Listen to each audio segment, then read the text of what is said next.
All right. I don't know that people are still watching this channel that used to watch this channel. I get the feeling there's a high turnover rate. I haven't seen many of the same like recurring names in the comment sections lately. That's just how YouTube goes. My computer is just a word processor. Basically, it hasn't gotten on the internet in years.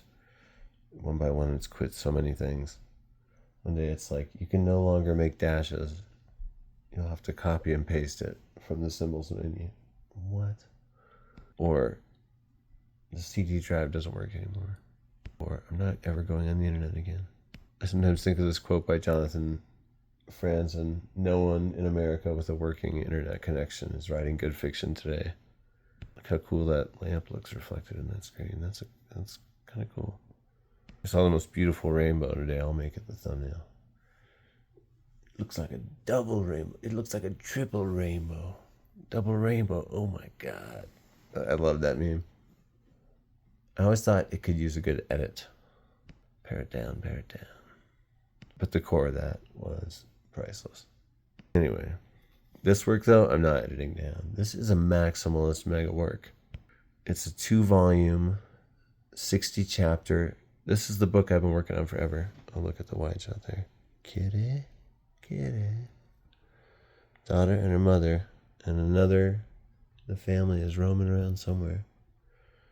My daughter Annanine's cat has been reintroduced to her mom and sister recently. Squirrel, that's so cute. Wow. Okay, we're trying to talk about my book here, though, okay? So if you could stop being so gosh darn adorable for like a minute. So there are previous videos on this channel. What I was going to say is this is like a series of videos on this channel in which I look at my own book that I've been working on for the last 15 years. Shadows of Clouds on the Mountains, it will be called. I'm turning this slowly into a Cornelian shadow box that'll have some visual on it to represent every chapter of the book. But it'll be a wraparound cover, and I'll photograph this out in nature, which will be really cool. So it'll be like nature framed by civilization, framed by nature. What levels, man, levels. Those stickers won't be there probably, I don't know. I'm gonna replace that with something more permanent looking. Baby Squirrel 3000, Ambassador. Prismo, her mother. For real. Queen of the Night.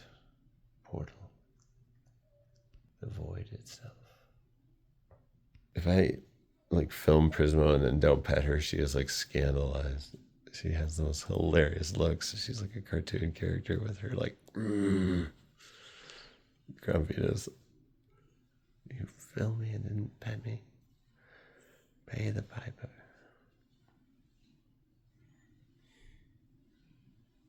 Pay the on-screen talent with pets. She's just so sweet. Sorry, I think this channel people probably don't keep watching it unless they also like cats. That narrows my viewership. Oh well. Well, you know what though? I can really appreciate a funny dog video, even though I don't always like enjoy the company of dogs. I generally do. And if I lived in the country where the dog could run free a lot, I would have a dog for sure. But I always don't want to inflict my urban lifestyle on them or their needs on me. I like cats' independence and aloofness. I don't feel too bad about leaving to go to work. I hear it said that humans domesticated dogs, but cats domesticated themselves. They just smelled something good and they're like, hey, we'll catch all the mice that are here if you give us some more of that soup and that warm fire.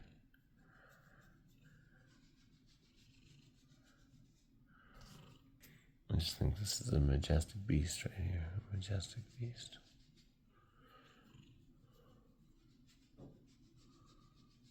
She's a majestic being.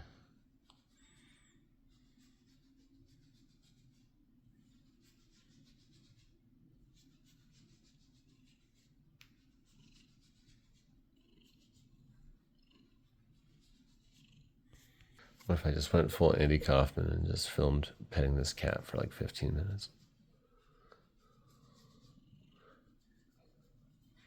I love that scene in Man in the Moon which is based on a true thing. He's doing stand-up comedy in front of a college crowd, and he's like, "And now, The Great Gatsby" by F. Scott Fitzgerald, and everyone laughs that he actually reads it, and they cut to 10 hours later. So funny. I don't know how many hours,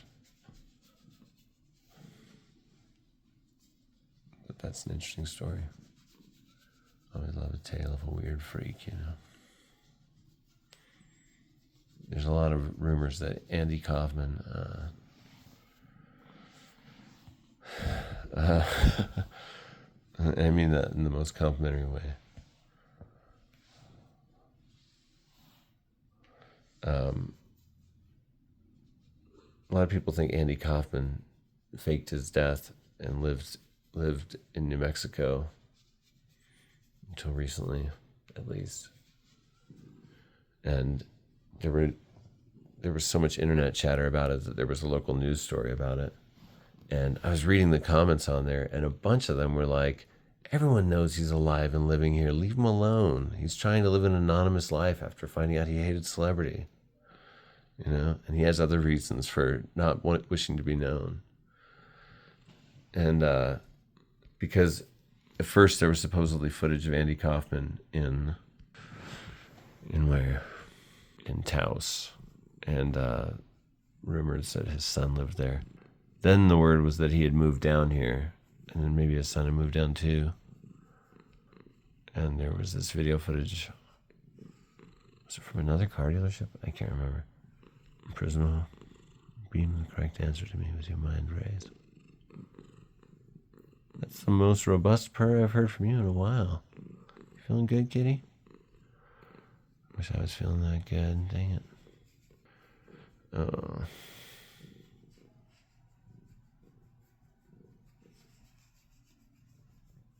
All right, so this thing is a long digression with the cat, huh? That's how Prismo is, though. She's so cute. She demands pets. Isn't that correct? So every chapter of my book has a different form, and the form is dictated from the book itself. It's kind of like a nonfiction Ulysses kind of. I wasn't really aware of Ulysses' form when I set out to write this. I was more inspired by Emerson's essays and by an idea I'd had for a novel that was inspired by Emerson's essays, which was something composed of independent works that were all different forms. And that was kind of essayistic. That was from Emerson. I remember reading Emerson's collected essays once, and when I was younger, and being like, wouldn't it be cool if each one of these essays was written by a different character in a neighborhood, and you got different details about their lives with each one? And I was like, did I just invent a new form? And I started thinking about that a lot. And I don't think no one invents anything, you know. The second you think you got something new, there's some version of it in an ancient Roman tile, you know. That said, some of it seems kind of new, you know. Maybe Cyberpunk predicted it, but when you're actually living it all, yikes. I love a good literary dystopia as much as the next person.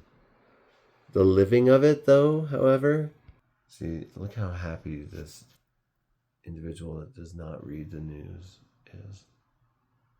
She seems quite content. What do I know? So in previous videos on this channel, and I would love nothing more than people going back and finding those previous videos and watching them, because I really am excited about this book I've worked on for a long time. And I think it's cool. I think it's really unique. One time I ran into an old friend, Carmela, and she's so awesome. When a friend and I got arrested for walking around an unfinished building in downtown Albuquerque taking pictures, kind of urban exploring, she defended us because she had a law degree and saved our lives. We were charged with 3 felony counts of breaking and entering. It was the Anasazi building, this unfinished skyscraper that was all tied up in legal battles. We found a meth lab on the ground floor, or one of the floors. We couldn't get to the roof to see this dripping rainbow graffiti that was down one side. That's really what I wanted to see. And the graffiti throughout was kind of unsatisfying. There wasn't much. The day before, these two friendly street punks, suspiciously clean shaven, had told us while we were scoping out the joint, oh, it's easy to get in there. Just shimmy up this transom there and go through that window. So the next day we came back with gloves and flashlights, and I shimmied up the transom and went through the window, but Ty couldn't get up there and wanted to ditch the whole plan. So I kicked out the bottom panel of plywood that was loosely nailed in, and he climbed in, but the booming of the plywood alerted a guy who lived across the way, who unbeknownst to us called the police. And so we went and explored it. It was kind of disappointing, but the views were really great. It was just open on a lot of the floors, but just plastic sheeting or nothing, keeping it from being open to the elements. And I got some great pictures. Then we were descending the stairs, and this must have been about a decade ago. Then we were this is Ty Bannerman, the co-host of my podcast and good friend, descending the stairs, and Ty goes like, did you hear like static or something, like a crackle? And then suddenly there's guns in our faces and snarling dogs and people yelling, freeze, get on the ground. And we were like pushed to the ground on stairs. Weird. Then we were cuffed to desks. It was a whole thing. Ty's wife wouldn't talk to me forever. You know, I used to urban explore all the time. I was totally into that stuff. And boy, did that kill. Fighting 3 felony charges and having to take responsibility classes and meet with a probation officer for a year. And then never being able to get the actual arrest expunged from my record, even though all the charges and everything else was. I think that it's definitely created something I have to talk about at job interviews, and that's great. But thanks to my friend Carmela, I'm not a felon, so she's awesome. She was hooking some fellow grad department friends up, and I really appreciate that. But it was really nice running into her, and I happened to be working on a chapter of the book at the time, and I was like, do you want to see the book? And she's like an awesome writer that sold screenplays and had projects put in development before, and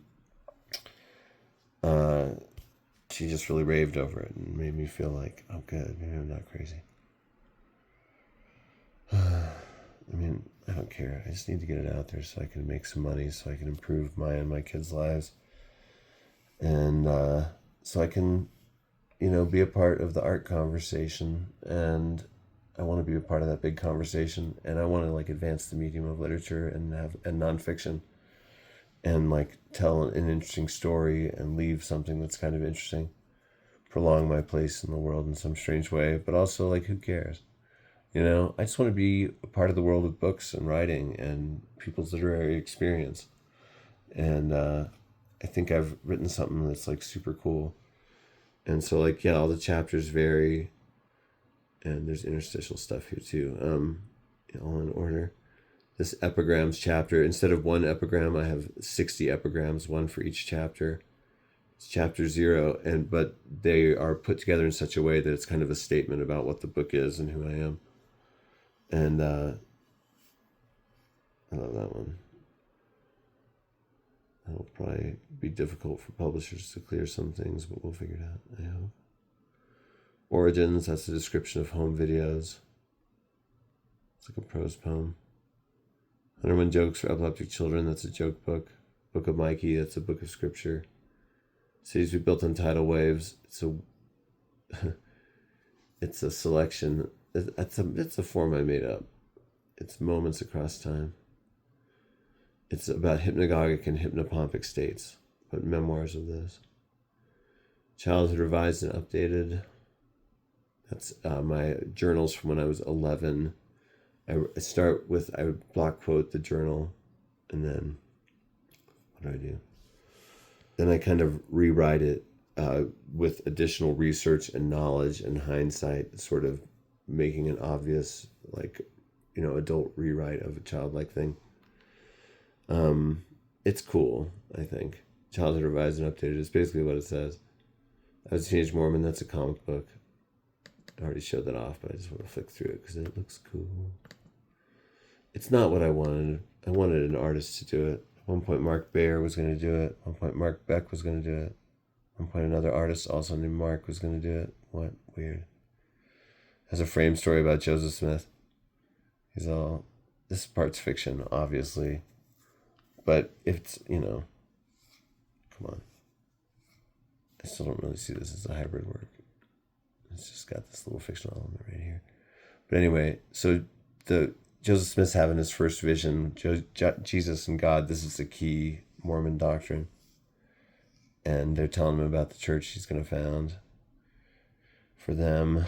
And then they're telling him about all the crazy rules. He's like, okay, but will people actually do all that? And they're like, yeah, you just got to indoctrinate them. Start when they're really, really young. And then it cuts to my childhood. And this whole work is called I Was a Teenage Mormon. And this first one, this took me so long. This was like a whole decade just to write this one. Interspersed with other ones. But because I was trying to get all these, I would work on one issue of it. There's 4 issues there. Then get it to the artists. They'd sit on it for 2 years, kill the momentum before they gave it back to me. And then, it was just a big bummer. Happened twice, and I was like, I can't believe it. And then I was like, what am I going to do?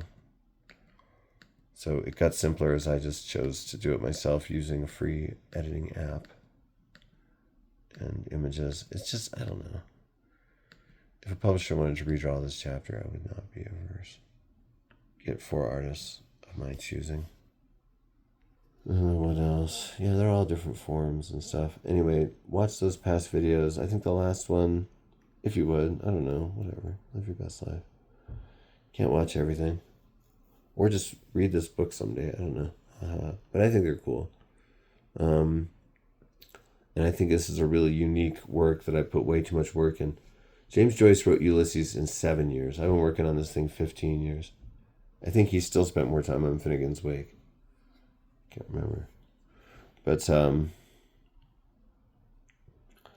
not saying it's the right way, but like this book is just crazy. Look, there's a 500-page chapter, the screenplay chapter, miniseries script. It's so good. This should totally be a show. Dang it, I love this chapter. This was like arguably like the quote-unquote best time of my life and just the most eventful, full time of my life. Walking across the country with a charity hike was a crazy experience. And we left the trails and it became this insane thing. I wrote it in micro scenes so that I could be really faithful to memories, but I did a bunch of additional research and it's like Easy Rider meets Wild. It's full of music montages set to like songs I love. And often anachronistic. Who cares? They're fitting. But yeah. So yeah, this book really got away from me. It's crazy. It's mega maximalist. It's gonna... I bet people will say stuff like an American Knausgaard, because I'll probably be at about his page count by the time this thing is done. And but I really am a maximalist minimalist. I believe in big superstructures and big ideas and scope. However, I also am a minimalist when it comes to detail, and I think at a sentence level, that's where I hang out. But, okay, we don't need to see all this. But, that one's really sad. It's only 702 words long. The area code for the place in Michigan where it takes place. It's a visually formatted poem across quite a few pages. Sometimes you gotta just be able to do whatever,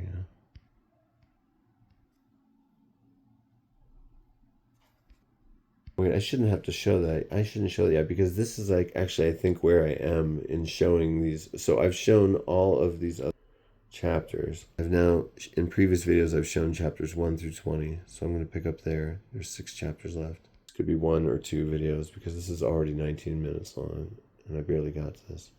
Okay, let's go to some thoughts on the end. Great, that's a crazy one to start. a video off of it. So in the last video, I think I looked at all of what we found when we walked across America. I think, probably, I feel okay about it if I talked about it at all. Some thoughts on Leanne. I think this was the first chapter I wrote for this book. I feel like I was kind of writing it in place names of 501 Figueroa from book 2 at the same time. But I think this was the first one I completed. So I wrote this 10,000 word historical work of pop history, narrative history, for my graduate writing class, nonfiction. And I felt like it was kind of wasted on that crowd at that time. Everybody was like, had no idea how to read something that had footnotes. Like, one person was like, look at all the names. I wrote down all the names that appeared in this. You have over 100 names. That's too many. You need to simplify. Get rid of most of them. I'm like, this is a factual document about real people. I quote sources. I'm not going to do composite characters. I thought, okay, I'm getting this education, this master's degree. I'm going to maximize what I can get out of it. I'm going to write memoir because that's what all these cats seem to know. Yeah, that's right, my fellow colleagues. I called you limited. At least at that stage, I think a lot of you were. But also you were like amazing memoir writers and wrote that stuff really well. And so I really benefited from writing this kind of stuff with that crowd. And we all grew, I think. But this essay just kind of, I wrote this pretty fast, even though it's really structured and thought out and conceptual. This essay its form was inspired by Wisława Szymborska's Travel Elegy. I love that poem, and I think it's so interesting how she describes two present tenses at once. The memory as it exists in her head and her at the time of the poem's writing. And I was like, I want to do that for an essay. And for a while I thought about writing something about a time that I hitchhiked around with a hippie girlfriend around Alaska when I was like 19, 20. And I thought, but why? Why would I write about that? I don't know. It just kind of seems halcyon, you know? But then I thought I thought about that Ernest Hemingway quote about if you don't know what to write the truest thing you know, the one true thing. That's such good advice, honestly. And what I knew was just my grief over my sister dying. And so this is one of the first things I wrote in the nonfiction memoir medium. This was published by the Florida Review. Okay. I thought I had a copy of this, so I just got up and was looking for it as it appeared in the Florida Review, but I could not find it. Seems I would have put that in the memoir section, but it wasn't there. I got quite casual with just giving away my writing. I didn't keep copies for myself. I don't have a lot of my published stuff anymore. Dang it. Darn it all to heck. But, you know, this one, man, I don't think I'm still capable of the kind of emotion I felt. I don't want to challenge existence with that statement, but the grief I felt was so bad. It's horrible. I really love my sister. She was such a big influence on if, as Emerson says, every institution is the length and shadow of one person, my book collection is kind of a shadow of my sister Leanne. Collection, the namesake of this very channel. But she has a lot of influence. I mean, we've looked at books before, I think, briefly, that she's mentioned in the acknowledgments or the introduction or whatever. She would have been a writer of some renown herself, I think. She would have become like a Terry Tempest Williams type figure, I think. Her writings are so good. In fact, I should look at the spiral bound copy I have of her writings sometime. I think it's in my filing cabinet. But I've had such good response to this essay, except the people wanted me to write like this always. I had a few different people tell me I should just keep writing like this. I'm like, I don't want to just do one thing. This was like a specific idea for this. But it's written in double present tense at the time of writing and at the time of the memories of it, and I don't differentiate between the I. Some thoughts on Leanne, I've called it. I have a number of essays that start with some thoughts And I'm like, is that wasteful? Some, you can almost always cut that word some. Obviously, it's some. Thoughts on the end. I'm just going to keep it. I kind of like the padding. Some sort of vague meter that's there. Some thoughts on the end. Yeah, it's like strong, strong, hinge, strong, strong. Starts out, in this world there is a God, or at least a kind of God, and I am him, and I am watching a younger version of myself, 22 years old and alone, on a road heading north through the woods of New Brunswick, Canada. The road has 4 lanes and is paved, or has 2 lanes and is paved, and there are few cars on it, and I am walking alongside it facing traffic. I have been walking all year. The road is gray and porous and paling and dark and stretches away into the distance, and it's as much 1,000 other roads as it is the one it is. The trees on every side are red and orange and wilding because I know the time of year, and they are as much the trees of every northeastern forest I've ever seen as they are the ones they are. My face is bearded and tan because it is bearded and tan on a photo ID I just saw while cleaning out my garage. It is a blank that needs no filling in. There's a 50-pound pack on my back, and my brain is either filled with thoughts of the terrorist attacks that happened just a month ago, with a girlfriend waiting for me in Boston, or something else entirely, or just avoiding thought, perhaps looking for change on the side of the road, a trick to help pass the time. The world bulges at its center, but if I look toward its edges, they are tattered, and then indistinct, and then black. A yellow taxi is speeding toward me. I was kind of a mess writing this. I remember sitting at the table at my old 501 Figueroa house, still married to my first wife. And that's how long I've been working on this book.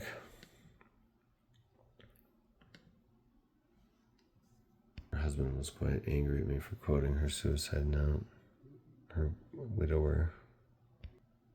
But he said his wife had never read it before. But I mean, no one person has their whole life rights to any one person, Quote.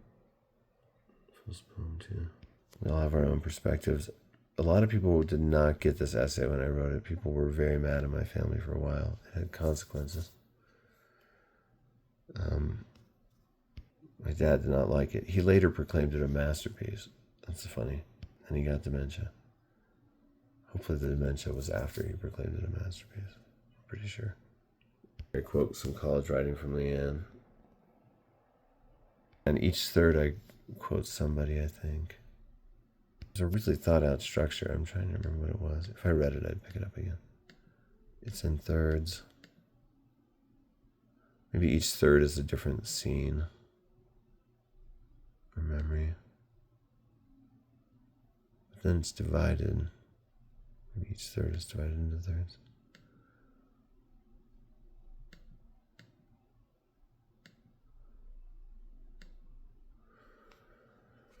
But I kind of use this form because the double present tense kind of is a great way to think about how memory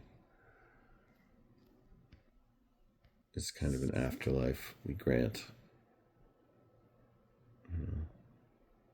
Whatever you believe, it's an afterlife, and kind of lament that it's a frail, ever eroding afterlife. I think each section has one footnote. I think it's my only essay that has footnotes. I mean, aside from like the epigram one. I don't know about that, actually. But it's not something I regularly use. That's David Foster Wallace's thing. And I don't like doing people squint. I don't like to. But it worked for this piece. And I think if you do anything with minimal elegance, you can get away with it. The chapter at the end of this book is a poem for every chapter. And I take the titles of all the chapters and write different poems about and around them. But I had just read an avant-garde poetics postmodern collection before reading it, and that was a big influence, those sorts of styles. But the one I wrote for this, it takes the form of 2 long tower-like strips of text. I divided the scene into 3 columns using Microsoft Word and left the middle column blank and just wrote really densely, maybe single-spaced, maybe double-spaced on the edges, I think double-spaced. And I used the two towers as imagery because Leanne died shortly after 9/11. It was a crazy thing, those two things happening so close to each other. In that poem, I talk about how after so many years, because like I wrote this 15 years ago, my feelings have really faded about it all. And I think that's part of just getting older, getting farther away from this and that. And memories do fade a bit. So I talked about there were these two different towers that fell. One was, her death, and the other was, the memory of her receding with time. Baby squirrel and Prisma. Leanne had a cat she loved named Sophie. She once sent out pictures of Sophie sitting on Santa's lap with them all of her siblings and family. That was great. It was awesome. She kept in touch with everybody. She's very minimally drawn here, the way I depict her, but I think people get a sense of her. My best response I ever got to this was at my old apartment complex after the failure of my first marriage. There was this younger woman that worked in the front office, and I had to go into the apartment's front office to pick up packages anytime there was a package. She gave me the package of the Florida Review that contained this essay. And even though there were only like 10 copies, I felt slightly pressured to give her one. And but she actually read it and she loved this essay. And weirdly, this is super strange. She had had a sister named Leanne commit suicide and or die some other way. But her sister was actually named Leanne, and she's like, I can't believe that your essay exists. And she told me that she had read it a bunch of times. I'm like, that's just the craziest thing. That story sounds unbelievable as I tell it, but it's totally true. Another time I was at a party and someone had read this essay and they just burst out crying when she saw me. She just burst out crying and started telling me about her mom who had committed suicide.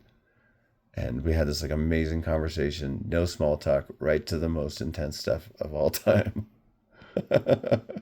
Barely knew her. I had briefly met her before that, I think. Anyway, so this, not the first chapter in the book, but this is the 21st chapter in the book. But this is the first chapter I wrote. I wrote all the chapters out of order, and that's from a piece of wisdom that I got from my friend Jody Malone, who owned a bookstore in Cambridge, Massachusetts. She said, when you write the chapters of a book, just write them out of order. Write them whenever you feel like it, whenever you feel compelled to feel it. That's good writing.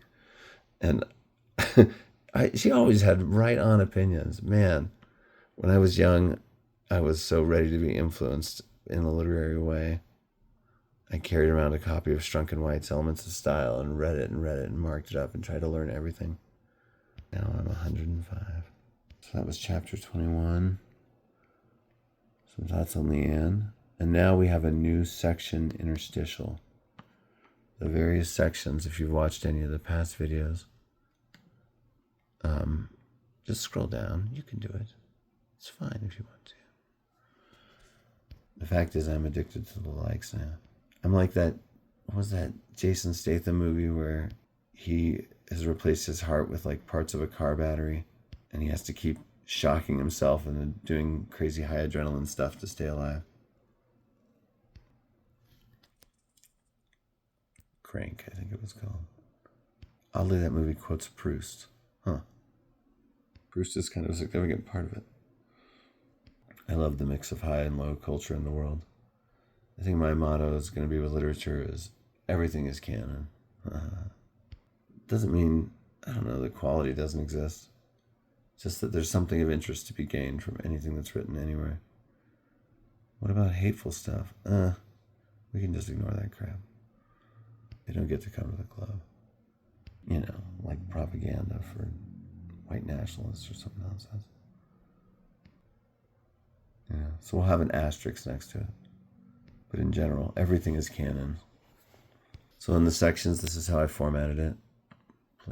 You know what? I'd say have an aesthetic eye. I'm doing videos where I read all of my writing handbook. And one of my writing handbook rules is care about aesthetics. I totally care about aesthetics. I like to make beautifully laid out pages. So I repeat the name of the section each time. But I write to fill spaces and so on. But the text is meaningful. I just accept the spaces like a parameter. These sections are to encourage people to just read along and like, look at you, look at us, you and me, author, narrator, and reader realizer, making it together to the very last section of Shadows of Clouds on the Mountains, Book 1. A section in which all that youth and life of our nonfiction protagonist leads up to someone else's youth, a significant turning point, my first kid's birth, the introduction to the story of my daughter Anodyne. But first, a few more years of a restless youth, visiting a then serious girlfriend in Michigan, worrying about my younger brother in New Mexico, living as a hermit in a desert in Arizona. That should be in a desert. Or in an Arizona desert. I don't know. In Arizona desert. I'll figure that out. Marrying and living with and traveling with my first wife in New Mexico and Guatemala and Utah and elsewhere, and reassessing all that had come before as poetry after that, seeing whatever. Anyway, I forgot how to read. Reading hard. What reading? Reading when brain hurt. The whole thing is me, like, talking to a bathroom mirror, basically, about a time in my life. I like visually formatted text, poetic slowing, and so on. Why not? There's a block quote in the middle there from an ex-girlfriend. But, that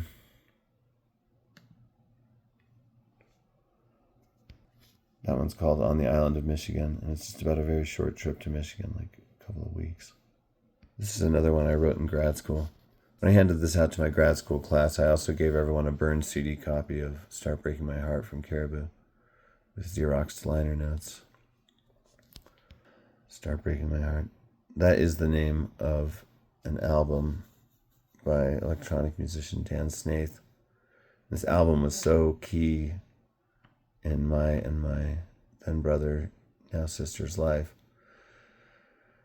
And we listened to it all the time after we had finished walking across the country. We had just finished walking across the country, and like, we're really kind of adrift after that. Like, what do you do after something that big? So we drove around listening to this perfect electronic album I had gotten from my girlfriend's brother, who was this great DJ in Michigan. He had just the best music taste, and all his music recommends shaped like a decade of music listening for me.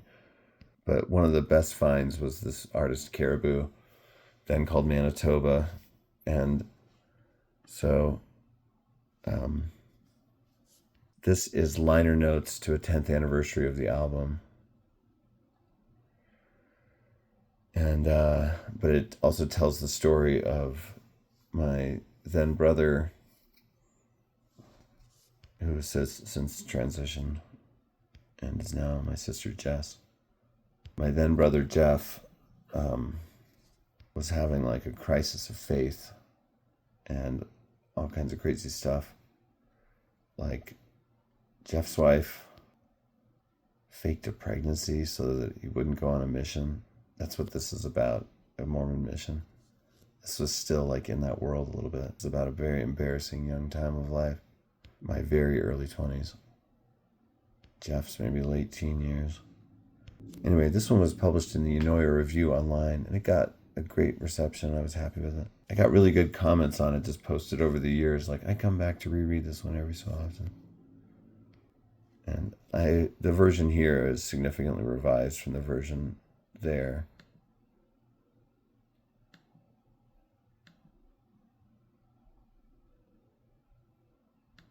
This is every track. I comment on the track, so it mixes music writing with, and a little bit of music history, very little, with this personal narrative. I pitched this to 33 1/3 as a book, and I think I could have expanded on it, and they rejected it. But you know what? Their loss. It's funny, when I went to work on a cafe on it one time, I ran into somebody else who was also working on a 33 book and a third book. His was for Royal Trucks. I'm on by them. I'd never heard of that band until he said that. 33 1/3 rejected it, and they said they were disappointed that so many people pitched memoirish ideas. Dang it. And I said, your series is disappointingly uneven. In quality. No, I didn't. Only in my mind. And then much later on a YouTube channel. Yeah. I like this one. Yeah, published in the Illinois Review. And they later published another one of mine, The True Book of Deserts, which is coming up here. In fact, it's next. So I found this book at a roadside book sale. An old 1950s, very kitschy book. The Amazing Prisma. Yeah, here it is. I just found it. I also found some other books that these probably all belong on the antique shelf. Tula, Horny-Toed Kite. I have this because of the author. She also wrote a book about this little school in the mountains near here at Juan Tomas that I've written about called Pack Rat School. About a pack rat that would trade things with the students. And I remember reading that book as a little kid. And then later on, I hung out in that town and my friend lived there. And I was in Arizona when I read that book. But it's really hard to find. She was like an APS administrator. That other one. This is the only book I've found by her. Horny-Toed Kite. It's probably about an act of animal cruelty. Oh no, it's just shaped like one. That's good. I felt sure we were going to see horny toads flown up into the sky. I think horned lizard is a better name, frankly. It's a Texasism that's come to New Mexico lately. Horny toad. Well, I guess it's not lately because this book's old. 1957, well, maybe not antique shelf old, but still. But anyway, The True Book of Deserts, aside from having that great title, is pure kitsch. No, it's got educational value, but it's that like classroom kitsch. Milan Kundera defined kitsch as the denial of shit. Yeah, look at that great division there. But I don't agree with that necessarily. It is a tone though. Deserts, animal in the desert, plants in the desert, people in the desert. So I use that to tell the story of in 2002 when I lived out in the desert. I took this structure. In one part it goes, the desert land is wasted land. I mean, I guess if we had things growing on all the desert with amazing high-tech future agriculture tech, that would benefit the world and probably end hunger and so on. I'm not wholly against that, honestly, but gotta save some of the wild deserts of the world because they have their own magic and wonder. And you need some place for the mystics to wander into. And many of the ecosystems are amazing. Any wildlife or whatever you displace, you'd want to do as sensitively as possible. My kids grew up with this book. They liked it. They had me read it to them. That old ephemera writing in an old book. Ha ha ha. It. You want something? Wunderbar. Okay. But I went off there. But the True Book of Deserts takes its form from this old book. Chapter Part 1, Deserts. There's a little intro. Part 2, Animals in the Desert. I use those divisions to suggest what stories I would recall from my time in the desert, because I always have memories for these very general headings. And I had such an interesting time. I lived with a cat out by a cattle pond and a windmill in a 14-foot travel trailer. No neighbors anywhere nearby. Nearest place was a bar called Witchwells. There was a dot on the map where someone had witched a well with dowsing long ago. That was literally the name, Witchwells. I'd hitchhike into St. John's, Arizona, and into Sanders, Arizona. Mostly St. John's. It's also near Zuni Pueblo, New Mexico, right on the border. I got a ride with a truck full of Zuni dudes one night, and as they dropped me off and drove off in a cloud of dust, they yelled, "Haha, be careful, Zuni gods are gonna get you," and they whistled the X-Files theme. Part 2, Animals in the Desert, Plants in the Desert. Yeah, I got engaged when I was out there. The woman that had been my friend since I was a teenager, and that would be my first wife, would come out and visit. And then there was this giant fire, and I had to evacuate the area basically. Get on out. Go on leave. The Rodeo Chudisky fire of 2002. at the time Arizona's largest. I was like coughing up black gunk. I was like, I guess I have to leave. I'm getting poisoned by this place. The sun was a red disc all the time. It was always raining ash. The fire was just over like 2 more hills. Yikes. So this is about that time. I would say, even though it takes its form from a children's book, this chapter's real form is nature writing. I've always been intrigued by nature writing. I love a good book that's just like a description of a tree or something. There should be more things like that. Nature's awesome and amazing. I've been really annoyed that my neighbors have this super broken air conditioner on the apartment complex across from my bedroom window. And first the hose was leaking. They fixed that. Now it's all leaking out of the top and just gushing down. But then I noticed birds are coming to it all the time. It's like a little bird sanctuary. So I've just been writing down all the birds I see there, adding it to my window observations notebook. Because I'm a freak. No, because writers are like that, you know. Another book I bought at that very same roadside sale as The True Book of Deserts was Kittens Are Like That. And writers are like that. Yeah, this was published in The True Book of Deserts. It got a pretty decent reception too, and it's still up there. I mean, you know, all these prestigious print journals or whatever that I've been in, you know, how many people see it? I'll never forget reading Tin House's print circulation after I got in there and was feeling so proud and happy. 10,000. I'm like, I have many friends with more Twitter followers than that. Okay. But the Unoy Review has just kept these up there. I've got another piece I've thought about sending to them. In fact, I forgot I kind of rewrote a part of it to specifically be tailored to them. All artists work within generative limits. Just to make it more fitting for their journal. Change any facts or anything. I never do that. But it would be cool to have a trifecta, you know, a trilogy. So you might as well look at the last 2 chapters and make this one of them hour-long videos. Penultimate chapter, Along the Edge of Everything. Oh, this is like my post-divorce chapter when I was just holed up in that apartment by myself. Nothing to do, nowhere to go. Whoa. Just wanting to be sedated, you know, and watching a lot of 30 Rock, Parks and Rec, reading sad stuff, I think. But I also wrote this, which was really labor-intensive work. It's 100 word long short flash nonfiction pieces, and they each stand alone, and they're about the childless years of my first marriage, and they combine a whole to form a whole. I also realized that it would benefit from visuals, so I added visuals later on. The titles of all of the sections form a secret poem, if read together. The bolded titles. It's called Along the Edge of Everything, and it's about the few years of my first marriage where we were just married and didn't have kids. There was a lot of travel and working on a movie and all sorts of stuff. Grappling with religious stuff, divisions being caused by religious division.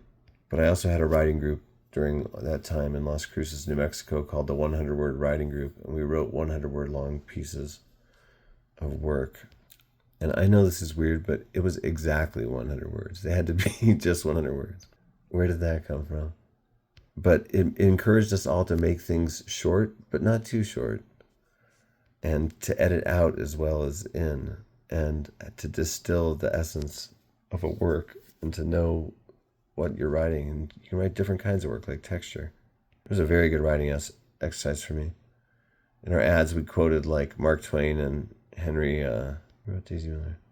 Henry James. I'm sorry this letter was so long, but I didn't have time to make it shorter. I talked about F. Scott Fitzgerald's editing process and stuff. But anyway, so because it's about that time, isn't that perfectly organic to write about that time using those formats? And 100's a nice number. 100. Along the Edge of Everything. Flyer from 2004 in a dirt road's deep mud. Before Everything, A Boring Church, My Brother. These are the titles of the pieces.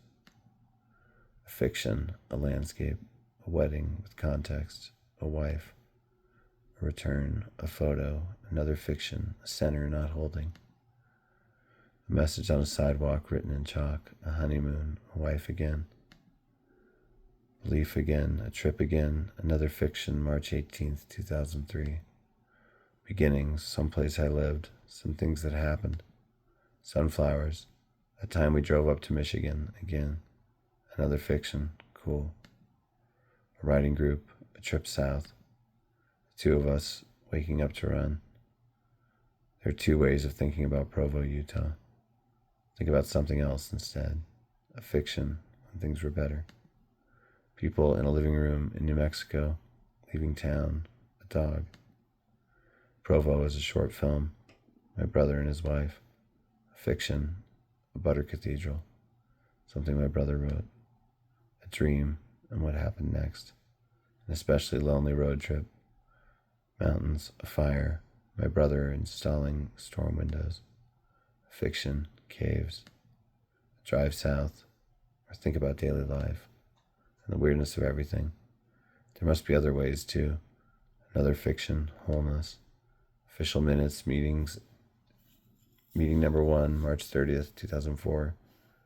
We wore strange white costumes and knelt beside an altar. I felt concerned. I doubted my identity and my reality. My brother divorced. A fiction, God is love and arcane bureaucracy. I thought about existing. My wife and I wore strange underwear. I felt shame and disgust. I wrote a note to my dad.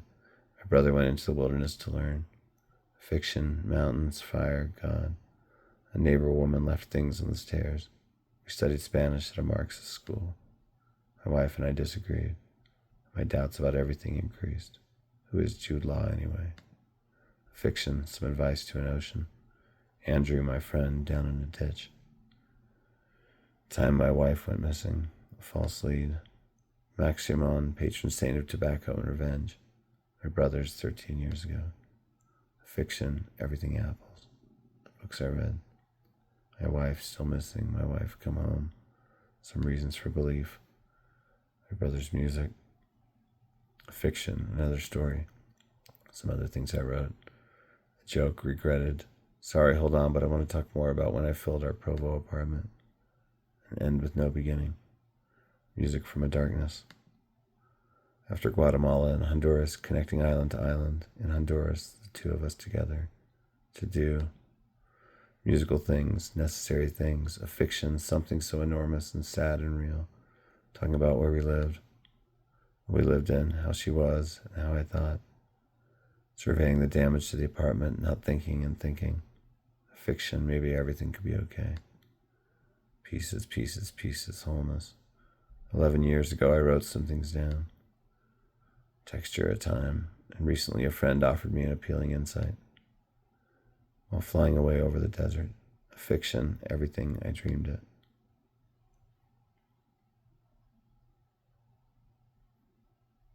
Oh, and it ends with including a block quote that I really love from this kind of fringy health book. To me, this pairs well with Nietzsche's "The surest sign of the diminution. The surest sign of the growth of wisdom is the diminution of ill temper." This is from You Are All Senpaku.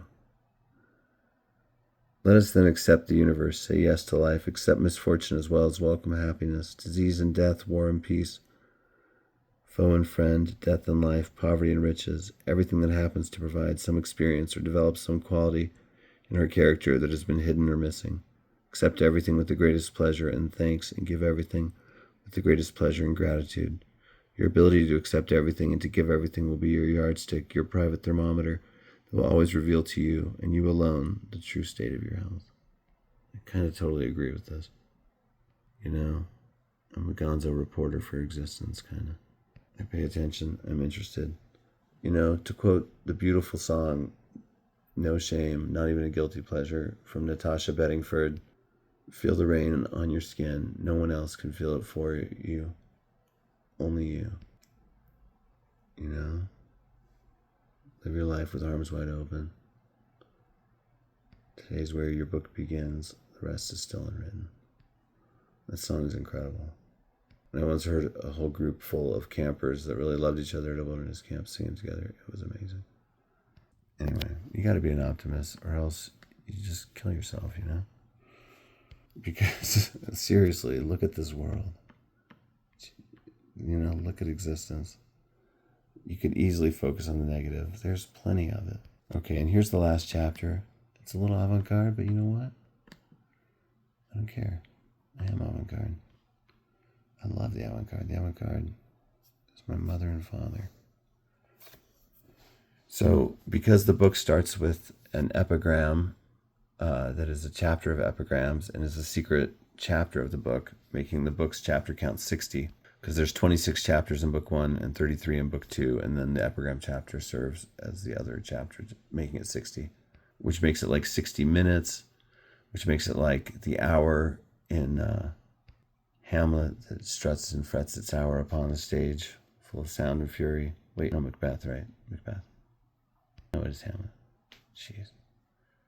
Anyway, the hour that the fool struts and frets his hour upon the stage. Yeah. So here I have another little epigram section, but now it's posited as a poem.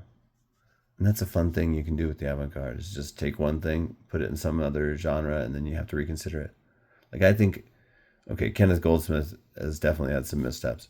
His Autopsy one, thumbs down. I do not like that one. Don't approve. Think you messed up there, dude. However, I think he's a brilliant conceptual writer that has done some really interesting projects that I love to think about. One was where he typed up an edition of the New York Times and said, it's a novel. That's amazing. They're like, that's just an issue, the critics, of the New York Times. Nope, I've retyped it. It's now a novel. Seems to be about a day. Ha ha ha, right? A day of life on Earth, told through one of the newspapers that was on that planet. Anyway, here I've got an epigram collage, kind of in the style of Reality Hunger, a Manifesto, a book I love by David Shields. The effect. Before it happened, it was never going to happen. After it happened, it was always going to happen. Getting stuck and staying stuck is hard. Getting stuck is really disappointing. Oh well, that's okay. The end. We'll hide in the desert. Someone will help. People are strange. They are constantly angered by trivial things, but on major matters like totally wasting their lives, they hardly seem to notice. Great writers are indecent people. They live unfairly, saving the best part for paper. These are people of the land, the common clay of the New West. You know, morons. Picking up the pieces of my sweet, shattered dream. He could have turned himself in after that first murder. He could have put a gun to his head. Instead, he and he alone chose to become a serial killer and spread misery to countless people. Stage 1, initially the sign, image, or representation is a reflection of basic reality. Stage 2, the sign masks a basic reality. The image becomes a distortion of reality. Stage 3, the sign marks the absence of basic reality. The image calls into question what the reality is and if it even exists. Stage 4, the sign bears no relation to any reality whatsoever. It is its own pure simulacrum. In the early morning, we were still all alive. But it wasn't really an essay, was it? I had chosen this departure, but despite everything, I felt very sad.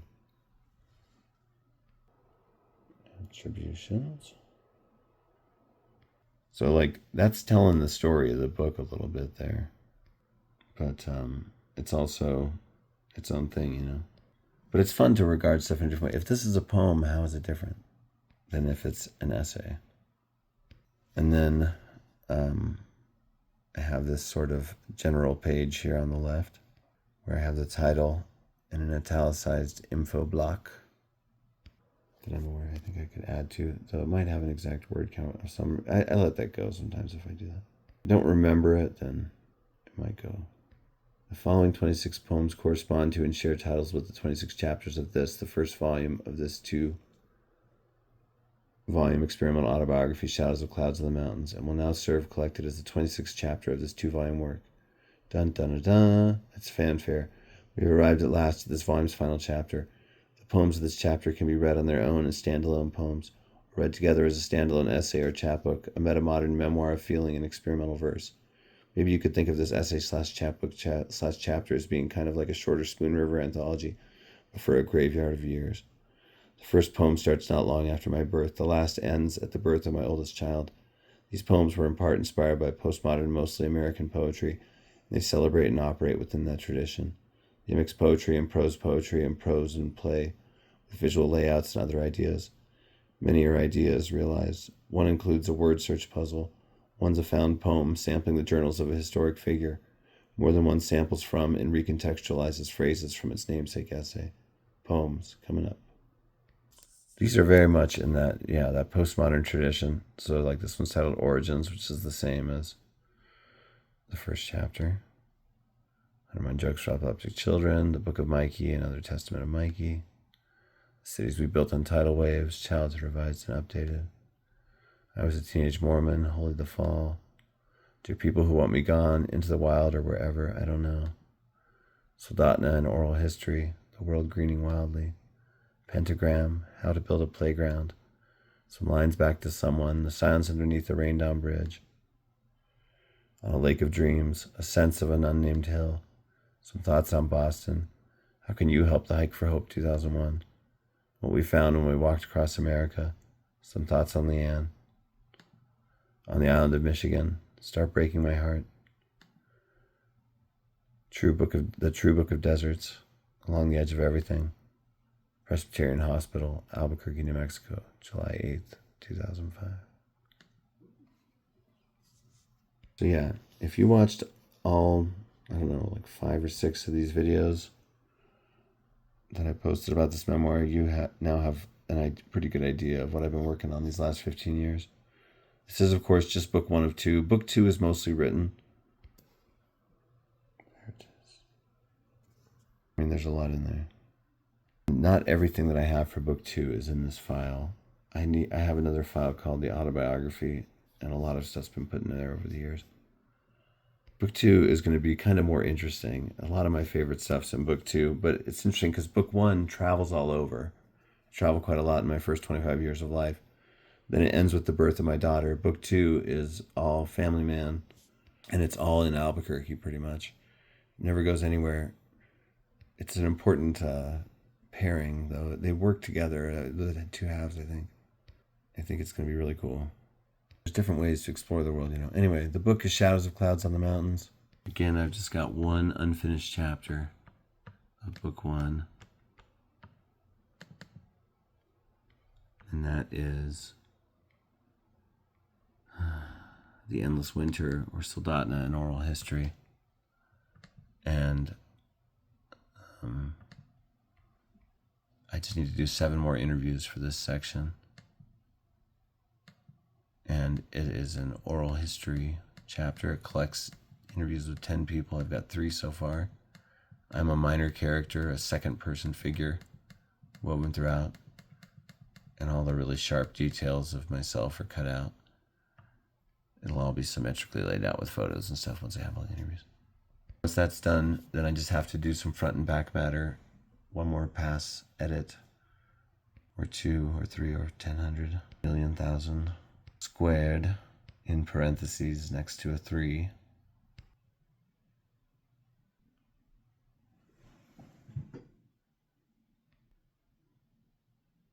Anyway, when I finish this, I just feel pretty confident I'm going to immediately become super wealthy.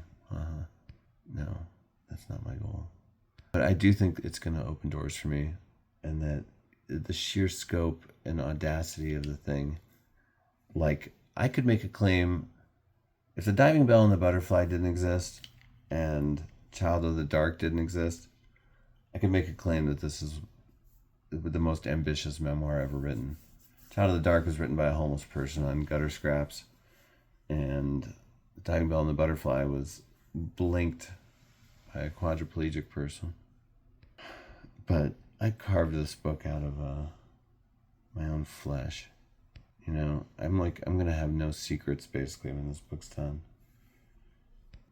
I'm going to move somewhere and change my name. But, life's worth paying attention. And when you write it down, you get to live twice. And you get to expand the life of things. Maybe I'll get to be loosely adapted someday. That'd be so cool. Imagine inspiring a fictional show rooted in your nonfiction experience. That'd be so great. #life goals. I'd like to turn a couple of these chapters into movies. I think Start Breaking My Heart would make a great, indie film. Real Perks of Being a Wallflower vibe, TBH.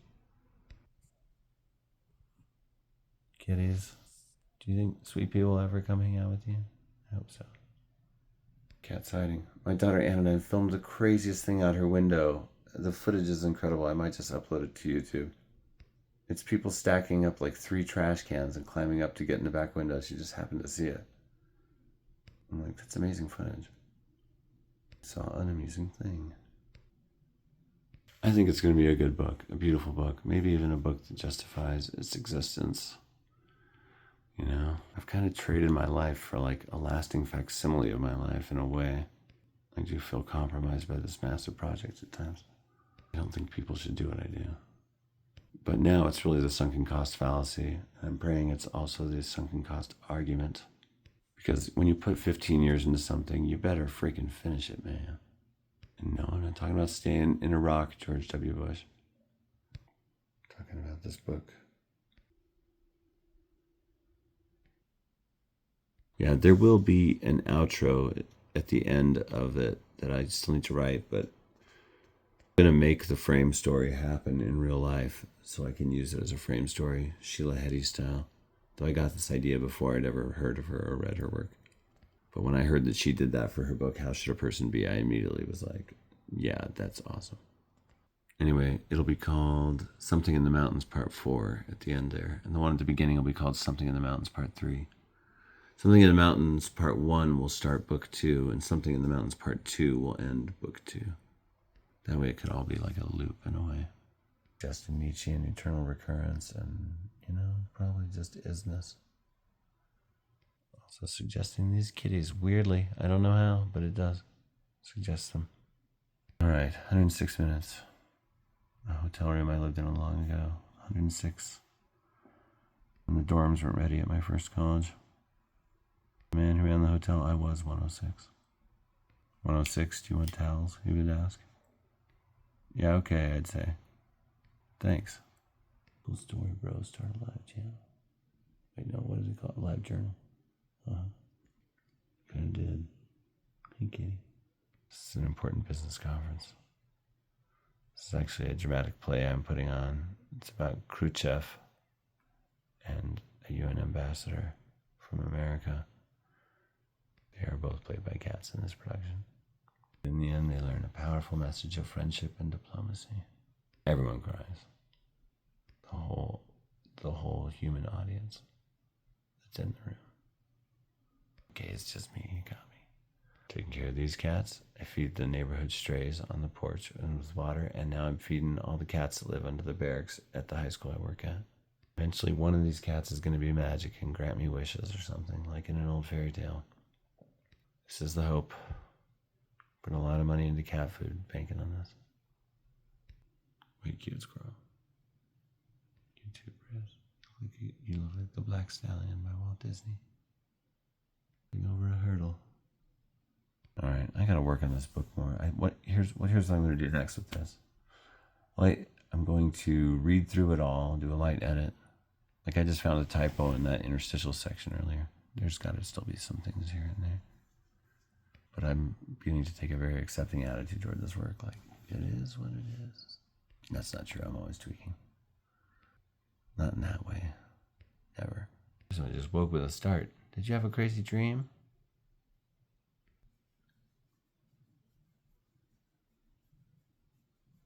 I'm going to read through it all, and I'm going to start